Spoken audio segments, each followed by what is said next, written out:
Halo sahabat hidup, kembali lagi bersama saya Karina Krisyantia dalam acara Editorial Hidup. Sekarang saya bersama dengan Wakil Pimpinan Redaksi Majalah Hidup, Bapak Hasiholan Siagian.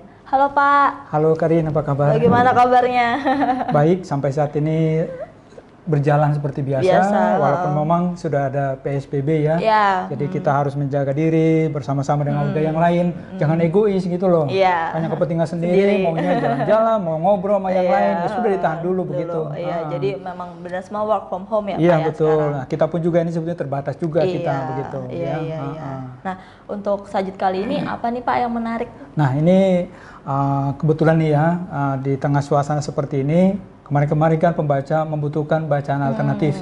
Maka dalam rangka juga menyambut 60 tahun hierarki Gereja Katolik. Kalau kemarin kita di Provinsi Gerejawi Jakarta. Nah, sekarang kita ke Semarang nih. Oh, oke. Semarang namanya, kalau kita tahu dari Semarang itu banyak orang topnya toh. Ada kardinal yang pertama siapa? Kardinal Justinus Darmojono. Kedua, Kardinal Julius Darmatmaja. Ketiga, dulu juga beliau di sana. Kardinal Soeharyo.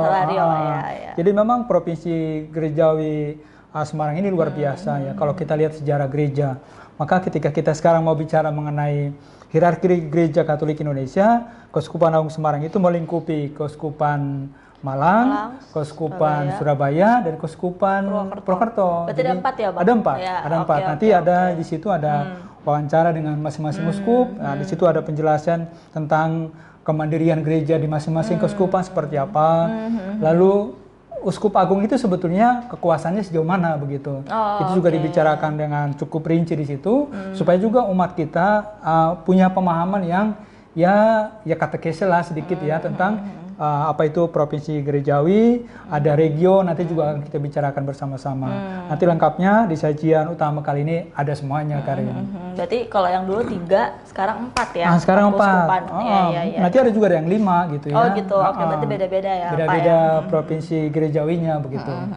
Oke, nah masalah ngomongin work from home nih Pak, anak-anak sekolah kan juga pada libur ya. Nah ini ada nggak sih konsultasi keluarga tentang mengenai itu? Nah itu Karin ya, jadi kali ini ada pertanyaan dari seseorang mungkin sudah berapa hari ya, kan udah lebih 14 hari ini ceritanya nih. Dan kemudian diperpanjang juga ke depannya.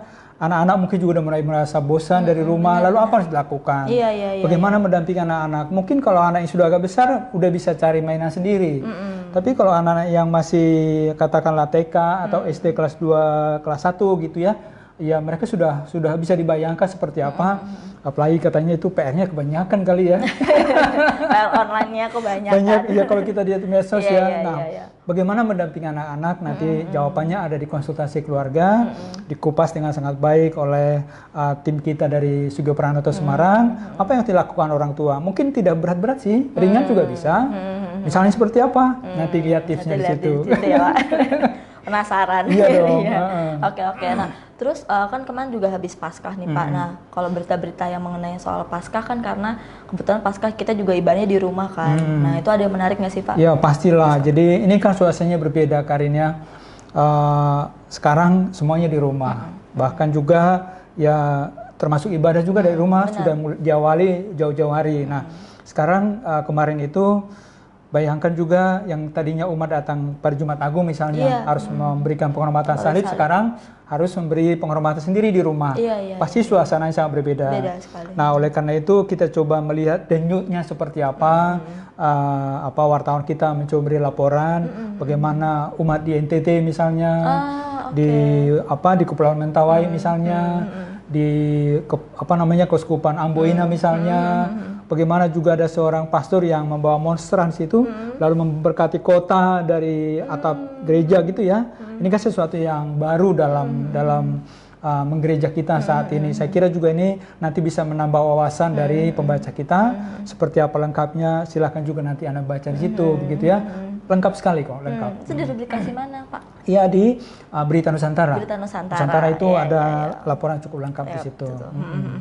Nah, kalau kesaksian Pak yang ininya jebolannya hidup banget nih. Iya memang ya. Siapa Pak? Ini sesuatu pasti yang juga dinantikan oleh pembaca majalah hidup ya. Ada seorang perancang terkenal di Indonesia, mungkin boleh dikatakan dialah perancang paling top sekarang ini, Ibu Ane Avanti ya. Oh iya. Iya kan, tahu ya bagaimana dia banting setir, karena ngelihat situasi seperti ini, dia kemudian beralih bagaimana membuat alat pelindung diri itu ya, yang dia lihat semuanya kosong ataupun kekurangan di rumah sakit, maka dia serta-merta mengubah kantornya, tempat dia bekerja, tanpa mikir terlalu jauh bagaimana mengadakan alat itu, dan nanti bagaimana dia mengungkapkan isi hatinya, pengalaman imannya sebagai orang yang dicintai Tuhan dan ingin berbagi juga kepada sesama dalam situasi seperti ini. Nanti Karin dan juga pembaca majalah Hidup bisa lihat di rubrik kesaksian. Top banget ya. Oke. Menarik nih berarti. Iya dong. Untuk apalagi ini kan perancang top ya. Sudah iya. kaliber dunia pula Ibu Ane Avanti itu gitu. Nah, Pak, ini kan beberapa hari ini tuh ada yang bilang ada dentungan pas waktu malam-malam. Nah, itu dibilangnya itu katanya malaikat Michael lagi berantem. Nah, ini ada nggak sih beritanya dikulik nggak sih? Oh iya betul, ya pertanyaanmu hebat. Pertanyaannya luar biasa. Jadi memang dulu juga kan kita sejarah kan berulang gitu ya. Jadi apa namanya ada pedang malaikat Mikael dibuka kembali. Sejak sudah sekian ratus tidak pernah di Roma sana, di Roma begitu sana ya. Tapi beritanya kita muat juga dalam edisi ini. Ini tentu saja simbolik ya. Kalau kemarin sebelumnya juga Paus mengeluarkan salib ajaib. Sekarang ada juga pedang malaikat Mikael itu ya. Saya kira ini juga enak untuk dibaca oleh menambah wawasan dari pembaca majalah Hidup. Nanti bisa dilihat di rubrik mancanegara. Tentu saja juga di situ ada ulasan juga cukup mendalam mengenai pesan Paus kemarin ya. Ini sesuatu saya sendiri ya yang membaca merasa sangat terharu melihat makna yang sangat mendalam, melihat sesuatu di situ yang menurut saya sih sesuatu banget lah gitu. Nanti bisa lihat di sana. Iya. Penasaran tuh Pak, soalnya banyak berita ada dentuman malam hari dan itu dibilang katanya lagi berantem. Nanti jawabannya lihat di situ. Ada deh pasti. Iya. Nah, kalau rubrik-rubrik yang lain apalagi Pak? Mungkin kolom. Oh, di edisi ini juga kolom juga kan makin diminati ya. Mungkin karena juga ada waktu membaca di rumah. Kolom kali ini juga berkaitan dengan Paskah. Ini kan baru merayakan Paskah kemarin. Romo Andreas Satur dari Sintang menulis sebuah kolom 2 halaman bagaimana dia melihat kita ke depan itu harus menjadi pelayan yang tidak memikirkan diri sendiri tetapi juga bercermin pada Yesus. Apa yang harus kita lakukan dalam situasi seperti ini? Kita harus bagaimana sih? Ya, jadi ini saya kira sangat layak untuk dibaca, mendalam dan sangat kekinian lah.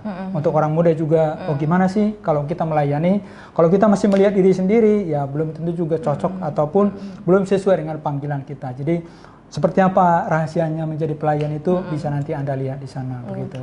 Nggak sabar nih yang kali ini kayak seru nih. Ya seru dong, harus seru. Setiap minggu kan seru begitu karinya. Iya. Oh ya Pak, udah nggak sabar nih kayak mau lihat majalahnya dari sana, nanya mulu soalnya. Dari tadi kamu saya lihat penasaran banget ya. Ini dia majalahnya Karin. Ada covernya di sini. Ini adalah Uskup Agung Semarang, Uskup Malang, ini adalah Uskup Purwokerto dan satunya adalah Surabaya. Nanti ada lengkapnya seperti apa, komentar mereka ada di situ. Sahabat Hidup, jangan lupa miliki majalah Hidup nomor 16 yang akan beredar pada hari Selasa tanggal 14 April 2020. Dan itu sudah beredar di seluruh Indonesia. Jangan lupa dibeli ya. Dan jika ingin berlangganan, kalian bisa telepon ke nomor di bawah ini. Nah, sahabat Hidup, jangan lupa subscribe, like, comment, and share channel Hidup TV. Akhir kata, saya Karina Krisyantia bersama Bapak Hasi Holan Siagian pamit undur diri. Stay safe everyone.